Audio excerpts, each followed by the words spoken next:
ماشي من عالم روجي وبوسي.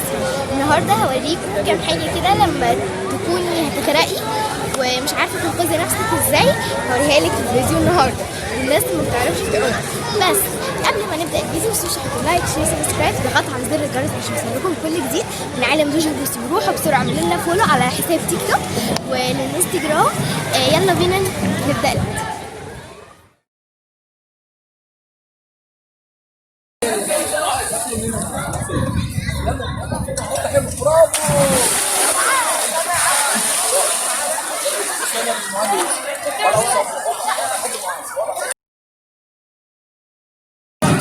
دي كانت اول حاجه. تاني حاجه انا دلوقتي في غريق خالص، ما تبقيش عارفه تعملي ايه. مثلا انا هي واحده ما بعرفش اعوم، تمام؟ اول ما تحسي نفسك ترجعي بقى عايزه اقول لك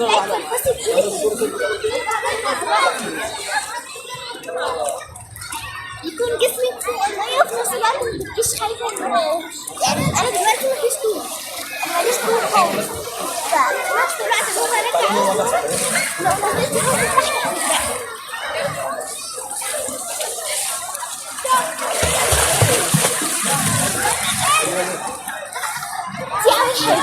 حد ساعد في الميه وانت ما بتعرفيش تعومي وتحت غريق، تمام؟ انا بس خلاص يا عم صور 40 صورة.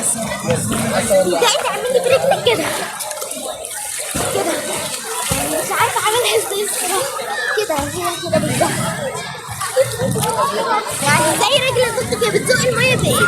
برجلك بحيث المية تدفعك مع المساعدة بيكي انت.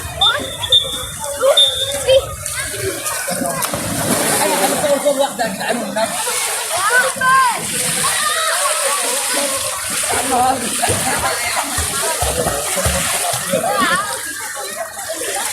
عايزه اقول حاجه للناس اللي بتخاف من الغريق. على فكره الغريق احلى بكتير جدا من يعني الطول بتاعته. وغير كده ان انت لو كنتي في بحر او حاجه تبقي براحتك، ما تبقيش قلقانه مثلا ان لو رحت هناك لا هغرق. لا ما بحبش كده. خليكي دايما تبقي في الغريق قوية وعندك عزم، وتحسي كمان بمتعة السباحة ومتعة المية في الغريق أكتر من هناك. يعني أنا زمان كنت بحب هناك جدا جدا، مستوى طولي بالظبط أو مثلا يعني أبقى أطول منه بشوية. كنت خاف جدا، كنت ما بحبش أبقى أجي هنا. ويعني خليكي دايما تروحي الغريق. اللي بتخاف من الغريق ده حاجة مش كويسة يا جماعة. انا لو عايز تقول لي يا يوسف كنت صورني زي ما باي باي.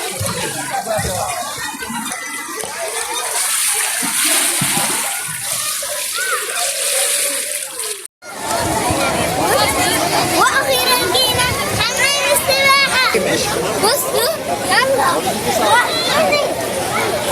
اجري بعيد، دي رخامه.